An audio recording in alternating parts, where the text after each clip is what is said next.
Баршаңызға қайырлы күн достар. Бүгін сіздерге ұйғыр самсасының тауық етінен жасалатын өте керемет қытырлап үгітіліп шығатын керемет самсаның рецептімен бөлісемін. Міндетті түрде жасап көріңіздер. Өте сәтті шығатын рецепт біз жасағаннан шығады. Осы рецептпен жасап отбасыңызды қуантып қойыңыз, және де менің каналыма тіркелуді ұмытпаңыздар. Ең алдымен қамырын дайындайтын боламыз. Ыдысымызға ұнымызды салып, бөлек алып қоямыз, және де бір ыдысымызға 2 жұмыртқаның сарыуызын салып дайындап аламыз. Сол сарыуыздың үстіне бір жұмыртқаны бүтіндей салатын боламыз. Енді осы қаймағымыздың үстіне жаңағы жұмыртқаларымызды барлығын жақсылап салатын боламыз. Қаймағыңыздың проценті маңызды емес, үстіне 1 шай қасық тұзымызды салып, жақсылап араластырып аламыз. Венчиктің көмегімен немесе вилканың көмегімен жақсылап біркелкі масса болғанша араластыратын боламыз. Барлығы жақсылап араласқаннан кейін үстіне салқын суымызды қосып, тағы да 1 рет жақсылап араластырып жібереміз.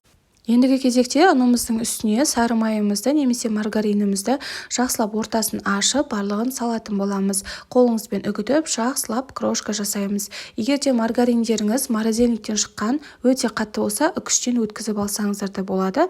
Бірақ та ең оңайы, ең ыңғайлысы осылай қолыңызбен үгітіп алған дұрыс. Мен ылғи да осылай жасаймын, сіздерге кеңес беремін. Осылай әдемі крошка жасап аламыз, ортасын ашып, жаңағы дайындаған сұйықтығымызды барлығын осылай салатын боламыз. Енді жұмсақ қамыр жасаймыз.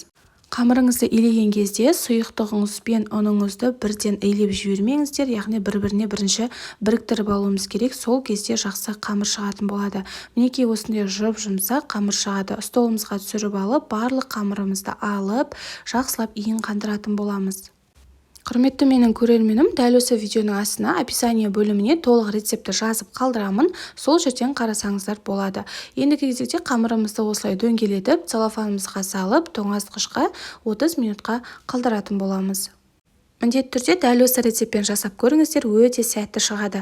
Шамамен жарты сағат өткеннен кейін қамырымды мен алып, осылай қолыммен жақсылап иін қандырдым да теңдей 2 бөлікке бөлетін боламын.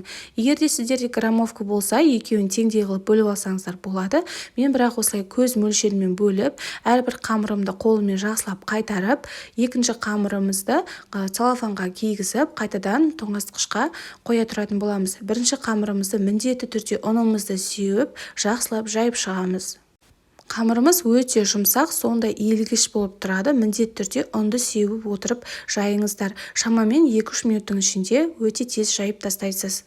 Бұрын-соңды тауық етінен самса жасап көрмесеңіз, міндетті түрде жасап көріңіздер, дәмі өте керемет болып шығады. Барлығын осылай әдемілеп жайып аламыз, және бірінші қамырымызды ұнымызды молынан сеуіп, ортасына осылай жақсылап қайыратын боламыз. Әрбір қайырған сайын осылай ұнымызды сеуіңіздер, өйткені жабысып қалмас үшін. Екінші қамырымызды тура солай әдемілеп жайып, ерітілген сары май немесе маргаринімізді жақсылап кисточканың көмегімен жағып шығатын боламыз. Сары майды міндетті түрде 82 немесе 72% қолданыңыздар, өте дәмді болып шығады.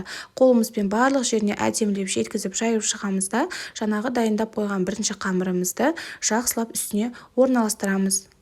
Міндетті түрде екінші яғни астындағы қамырымыз кішкене үлкендеу болу қажет. Бірінші қамырды осылай жиегінен әдемілеп тартып шығамыз. Бұның да үстіне сары майымызды жағып, қолыңызбен әдемілеп орап шығатын боламыз. Шамамен 2-3 минуттан кейін ораңыздар, сол кезде қатпарлығы өте әдемі болып көрініп тұрады. Яғни бетіндегі маргариніміз кішкене кебуі қажет. Ешқандай да қамырды тартпай, осылай әдемі қылып дөңгелетіп орап шығатын боламыз. Барлығын орап болғаннан кейін қолыңызбен осы видеода көріп тұрғандарыңыздай жақсылап қысуыңыз қажет, және де қамырдың өзін осылай айналдырып шығамыз. Осымен біздің қамырымыз дайын, әдемілеп осылай орап шығамыз да, целлофанымызға салып, морозильникке кем дегенде 3 сағатқа қалдыратын боламыз. Бір түнге қалдырсаңыздар да өте дәмді болып, майыңыз сіңіп тұратын болады. Енді салмасын дайындаймыз. Мен осылай тауықтың төс етін суға қайнатып алдым, және де осылай майдалап турап алдым. Немесе сіздер тауықтың төс етін суға қайнатпай, кәдімгідей блендермен езіп алсаңыздар да болады. Маған ыңғайлысы осылай жасау болды. Үстіне пиязымызды жақсылап майдалап турап саламыз, және де бір картопымызды саламыз. Картопты қоспасаңыздар да болады. Барлығын осылай әдемілеп ыдысымызға салып алғаннан кейін үстіне 3 ас қасық болатын сұйық майымызды құйып шығатын боламыз. Сұйық майымыздың да сапасы жақсы болсын, яғни иісі болмауы қажет. Дәміне қарай қара бұрышымызды және де тұзымызды қосып, жақсылап қолымызбен барлығын араластыратын боламыз. Бұл самса балаларға қатты ұнайды, себебі тауық етінен жасалған. Міндетті түрде балаларыңызға жасап көріңіз. Осымен біздің салмамыз дайын болды. Шамамен 3 сағат өткеннен кейін қамырымды мен морозильниктен алдым. Осылай қатып, кішкене өз формасын сақтап тұрады. Бір түнге қалдырсаңыздар да өте дәмді, өте керемет болып шығады. Пышақтың көмегімен өз көз мөлшеріңізде осылай әдемілеп кесіп аламыз. Қараңыздар, ортасы сондай қатпарлы болып шығады. Ең бірінші сіздерге дөңгелек самсаның қалай жасалу жолын көрсететін боламын. Ең алғанмен осылай қамырымызды 2 данадан бөліп алатын боламыз. Шамамен мен 6 данасын жасаймын. Әрбір қамырыңызды осылай қолыңызбен ортасын басып шығамыз. Енді оқтауымыздың көмегімен жақсылап жайып шығамыз. 1 рет жайғаннан кейін ары қарай жиегін ғана жаямыз, яғни ортасын баспайсыздар. Ешқандай да ұн сеппейміз, қамырыңыз жабысып қалмайды. Ол үшін уайымдамаңыз. Осылай әдемілеп жайып, біріншісін дайындап қоямыз.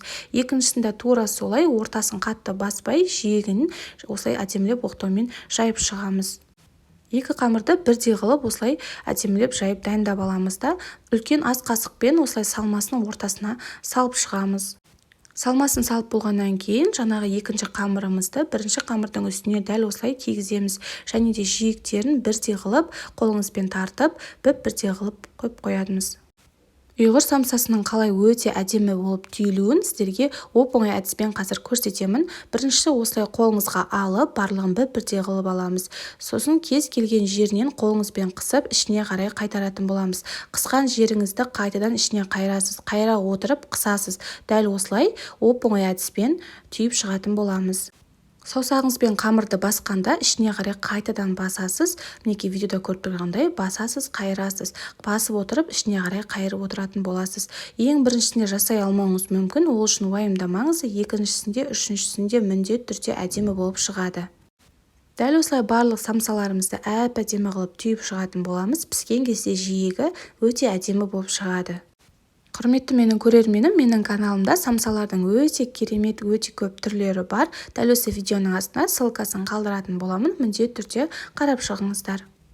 Дәл осы әдіспен барлығын әдемілеп түйіп шығамыз. Менде осындай дөңгелек самсалардан 6 данасы шықты. Осылай әдемі қылып барын алдын ала дайындап алатын боламыз. Қиғаш самсаларымызды да дәл осы әдіспен жиегін түйіп шығатын боламыз. Менде барлығы осындай дәл осы самсадан 18 данасы және дөңгелек самсадан 6 данасы шықты. Барлығын дайындап болғаннан кейін пергамент қағазымызға осылай орналастырып, арасын алшақтау қылтып, жұмыртқаны бетіне әдемілеп жағып шығатын боламыз. Дәл осы кезде 180 градуста пешімізді алдын ала қыздырып қоямыз. Самсаларыңыздың бетіне күнжіт және макты әдемілеп сеуіп жіберсеңіздер өте дәмді болып шығады. Қызып тұрған 180 градустағы пеште 30-40 минутта қызарғанша әдемілеп пісіріп аламыз. Келесі кезекте қиғаш самсаларымызды пергамент қағазына орналастырып, бетіне жұмыртқаны жағып, күнжіт пен макты сеуіп шығатын боламыз. Менде бұл жерде 12 данасы сыйды, қалған 6 данасын морозильникке қатырып қоюға болады. Дәл осы самсаларды 180 градуста 30-40 минутта бұларды да дәл солай пісіріп алатын боламыз. Мінекей ең бірінші біздің дөңгелек самсаларымыз пісті. Қараңыздар, ыстықтай өте керемет қытырлап тұрады. Міндетті түрде жасап көріңіздер. Сіздерге ұнады деген сенімдемін. Алдын ала жасап, морозильникке қатырып қойсаңыздар да болады, асығыс кезде алып пісіре берсеңіздер де болады. Міндетті түрде менің каналыма тіркеліп, лайк басып, комментария жазуды ұмытпаңыздар. Сіздермен бірге болған Гүлсая ас